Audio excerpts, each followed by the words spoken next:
Hello, I'm Regina McCann-Hess, President of Forge Wealth Management, and welcome to our Women in Wealth series. Today, I have a new friend with me. Sheila, can you tell us who you are, what you do, and what you love about what you do? Sure. Thanks so much for having me. I'm honored and thrilled to be here. My name is Sheila Brennan, and I am a divorce coach. And what I do, essentially, in a nutshell, is I'm a wedding planner for divorces. So I help people to create a plan, some strategy, some thoughtful moves, so that they don't hopefully look back on it, on their divorce, and say, oh my God, I should have done. And I've been doing this full time it'll be 10 years in January, which I can't believe. And prior to that, I did it for about 4 years while I was still working a full-time job. And then in December of 2010, I gave my 2 weeks notice and then thought, oh my God, what am I doing? Gave up my 401k. What I love most about my job is empowering people, empowering women, empowering men to take control of this really, really difficult and challenging transition in their life. And it's, my favorite thing is when someone says, how do people who have a divorce coach get through a divorce? And I just love that. And I'm like, well, not very well. Yeah, I can believe it. I can believe it. Because I can't imagine having to navigate, even with my knowledge background, because I work with women, mostly women going through divorces, but even with my background, I see and feel everything that they're going through, and I can't imagine how they're coping with it unless they have someone like you navigating and guiding them and helping them de-stress and trying to navigate them towards, a better decision process. Well, and I would say add someone like you to that too, because it's someone to help them with their finances. When I think of divorce, I think of the person going through the divorce, the two people as the CEO of their divorce. Mm-hmm. And then they need to have a C-suite of people who are helping them. They need to have a therapist. They need to have a CFO, the financial person, a CMO, how do they make themselves look and feel their best to do this transition. And what I see myself as almost like the chief operating officer, that making sure that all the pieces are going where they're supposed to be and coming back, and so that all the boxes are checked. Yeah, and I think it's so important to have that C-suite when you're going through a divorce. I know, because it's probably one of the hardest transitions in your life, and to have to do it alone would scare the crap out of me. Because you have your legal team, either a lawyer or a mediator, helping you, but that's a different side of it. You need more, like what you do is actually more comprehensive, and making sure all the professionals are, helping where they need to help, and actually guiding your client to a better place. And the nuts and bolts. It's really the nuts and bolts of divorce, and making sure they're all, sprayed down with WD-40 and working well. Yeah. And if you think about it, when a woman becomes a widow, the advice is don't do anything for a year. Make no major decisions. Don't sell the house, don't sell the car, don't do anything for a year.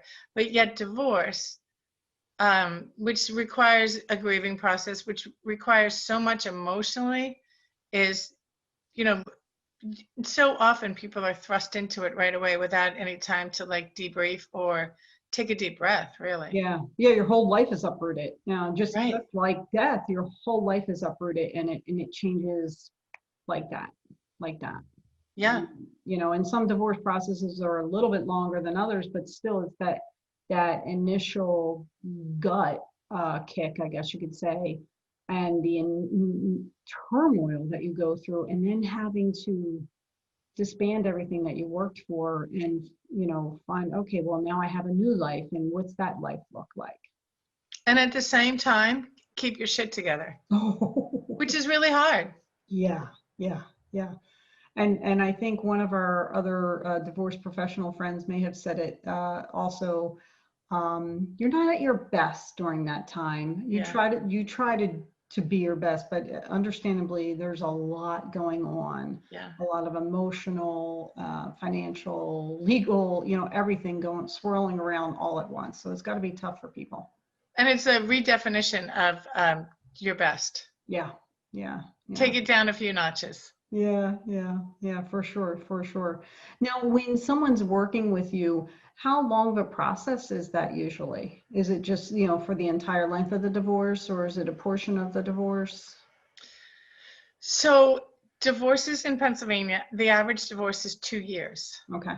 So if people are lucky to find, if the divorce coach, or if I'm the first person they call before a lawyer, then I most likely will be with them for the entire start to finish.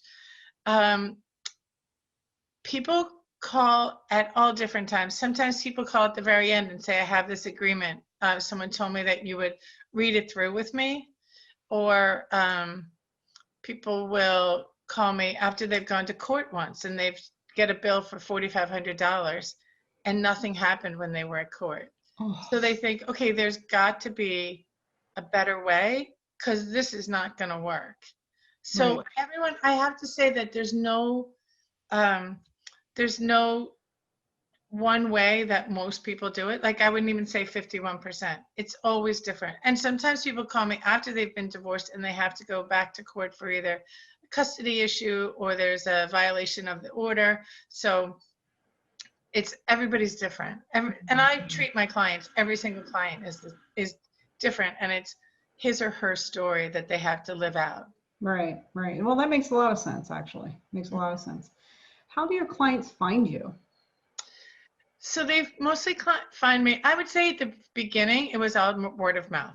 Mhm. Totally word of mouth. And people would not know, most people came up to me and said, oh, what's a divorce coach? What does a divorce coach do? And then, but other people who had been through divorce, males and females, would say, oh my God, I didn't know that you could get a divorce coach. I wish I had known. I wish I had had one, which I feel the same exact way. So I know where they're coming from.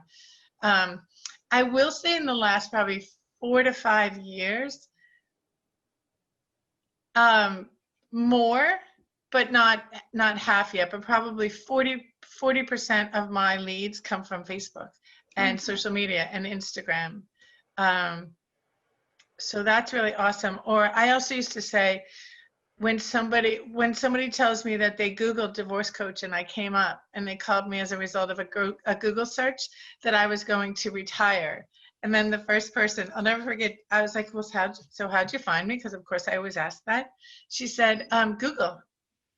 I said, oh, you Googled my name? You Googled Sheila Brennan? She said, no, I Googled divorce coach. I had read an article that said it's a great idea to hire a divorce coach. And you came up. And I was like, okay, well, I'm not ready to retire yet, but that was always my dream. I was so psyched. Oh, that's great. So you're SEO, you're doing a very good job on your SEO if you showed up in that Google search. Well, you know what, too, Regina, to be honest, there's not a lot of divorce coaches. So Okay. I'm not sure how Google works and changes all the time, but there's not a lot of divorce coaches. So I'm lucky in that respect. Yeah, yeah. So, Well, definitely, may not be many of you, but definitely a much needed person in a divorce process for sure. absolutely. Yeah, yeah. So let me switch a little bit and go bigger picture across your career as a professional woman. What are some of the challenges that you have faced as a professional woman?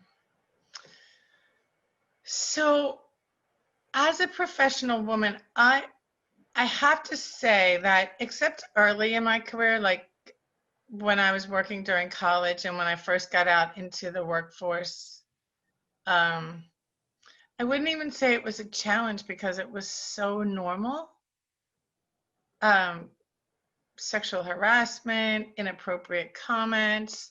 It really was so normal. And I think everybody who's my age who was in the, I wouldn't even say corporate even, I think all over, that it was just not expected, but it was really normal. Mm. And I remember when my daughter first started out in the workforce, and she sold beer to bars in Philadelphia. And so she came home one day and she said, "Oh my God, I was sexually assaulted today." And I was like, "What does that even mean?" And she's like, "The bar owner tried to give me a kiss on the lips." And I was like, "How old was the bar owner?" And she's like, "Old, like your age." Thanks a lot. Thanks a lot, Kim. But I said to her, "You know what? It's so awesome because that wasn't even a word when I was your age." Mm-hmm. And she said, "Mom, I didn't think that you would respond that way." And she reported it to her company and they acted appropriately, which was great. And they protected they protected my daughter. But I really did, like, it wasn't a word when I was her age. Wow. No, it's So just, yeah, it's that, just more but, mainstream. I mean, I can't say that I can't say that I experienced a lot of challenges being a female after once I got into my 30s. Mm-hmm. Good, good. But That's you know great. what? The other thing too, Regina, you know me, and I'm 5'9", and I have 9 siblings, 6 of which are boys. So, Yeah.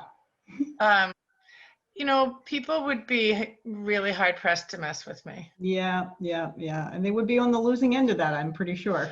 Possibly, possibly. But Well, that's one of the things I love about you. I have clients who say to me, "Have you always been tough, or was that from your divorce?" I'm like, "No, I have 6 brothers." Well, I have 4 brothers, so I can't compete with the 6, but I understand exactly what you're Yeah. saying. Oh yeah, you had to Exactly. be tough. Oh, yeah. So I mean, I have sisters too, but I was surrounded by boys. So I had one older and 2 younger. So it was like, when they acted like puppies, I was always arm wrestling with them or like doing shootouts or whatever. But that was like standard for growing up. Yeah. So like, let's go. Oh, I love that. I love it. Yeah. But that is true. So I was, yeah, I was really never really afraid. And I'd have to say that I really wasn't messed with that often either. Yeah, good for you. Good for you. I'm glad to hear it. I'm glad to hear it. And today's environment, corporate environment, small business environment is so much better. The younger generation, your daughter's generation, my daughter's generation, when she gets there, um, I can't see them experiencing some of the things that our generations did. So, Absolutely not. and that can go for anything too. I mean, because the flip side of that is, right now some major companies offer paternity for the dads who just had a baby, whereas 10 years ago it wasn't even thought. So, both sides of the equation are getting a little bit better. So I think Yeah. it's a I positive. I actually know a young couple who had a baby on September 1st. So the mother got 4 weeks paternity leave and the father has 6 weeks paternity leave. And the father was kind of laughing because he said, "I'm working from home. Like I'm kind of here. I can help." Like he's like, "How do I take 6 weeks off when I'm here anyway, you know?" Yeah, yeah, But I thought, "Oh my God, that would have been such amazingly what a blessing that would have been." yeah, So yeah, awesome. yeah. Wasn't even thinkable back then. Wasn't not even on the table at all. Yeah. I No. don't even think with like the startups or you know, the tech companies, which Yeah. I think they were the more progressive ones that started doing things like that anyway. Yeah, yeah, yeah. They definitely have the good benefits, although they work pretty hard too. So Of course. they can keep it. I don't want to work 90 hours a week like some of their employees have to. It's crazy. Did that when I was younger. I can't do it now. Yeah. So, speaking of, you mentioned the husband's home where everybody's working from home. How have you pivoted with your business due to the pandemic? So my business almost came to a screeching halt. Uh-huh. Um, so that was, then the courts didn't open back up until June, beginning of June. So in Pennsylvania, in the area where I am, where we are. So I, at the beginning, it was hard, but I haven't really had to pivot my business model or really my work because it slowed down to nothing, which was so, okay, so I cleaned out all my closets. I straightened out all my drawers.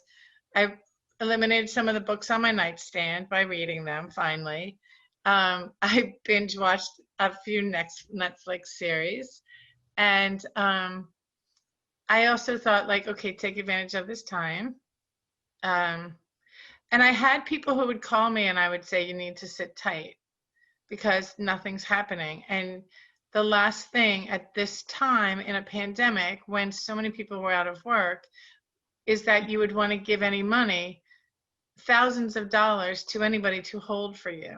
Yeah. Yeah. So I had one woman call who found a burner phone. Do you know what that is? Oh, yeah. Yeah. Okay. So she found a burner phone and was devastated. And she had a very, very high pressure job in the medical field with a team of nurses who reported to her and very sick patients. And I literally said to her, my best suggestion would be to unsee it.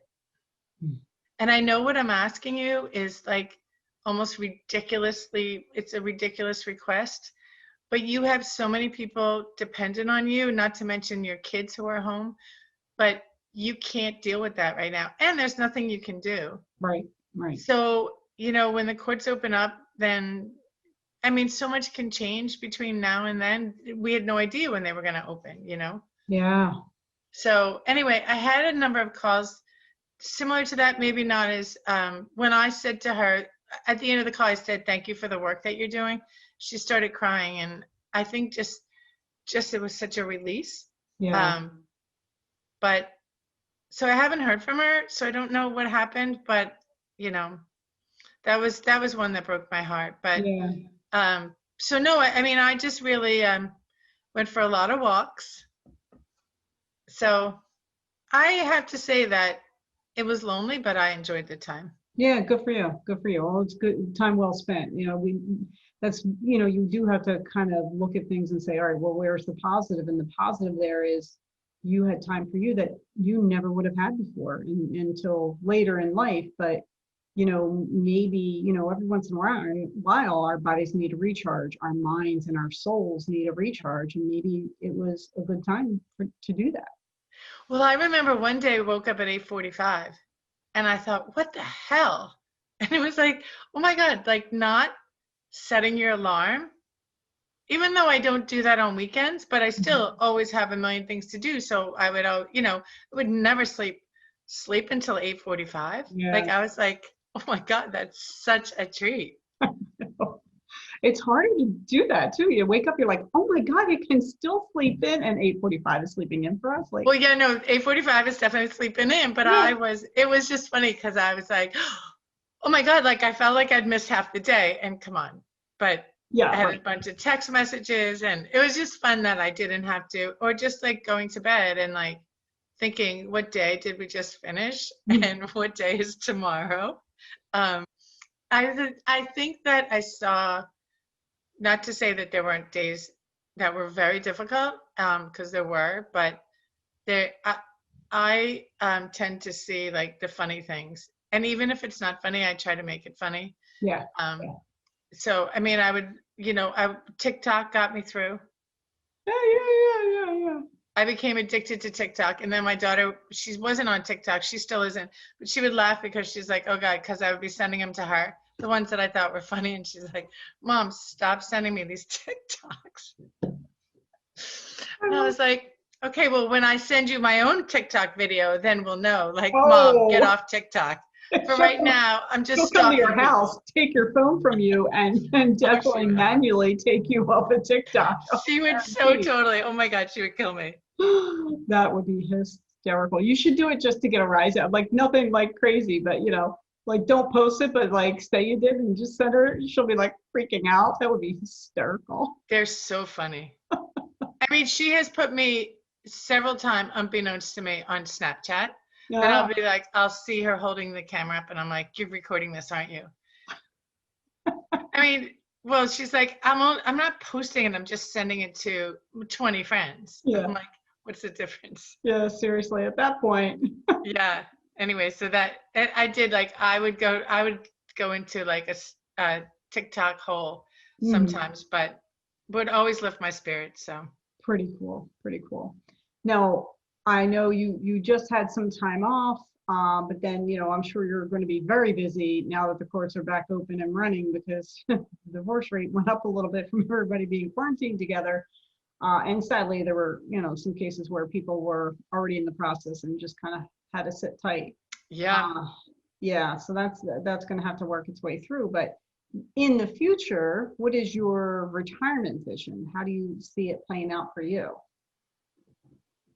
So my sister mentioned to me the other day that um, she is a citizen of Ireland Oh, and has an Irish passport. nice. And she was like, so she said, so she's a widow. Uh-huh. And she said, have you ever thought about getting an Irish passport? And I said, not really, no. And she's like, well, I have. She sent me a picture, took a picture of it and sent it to me.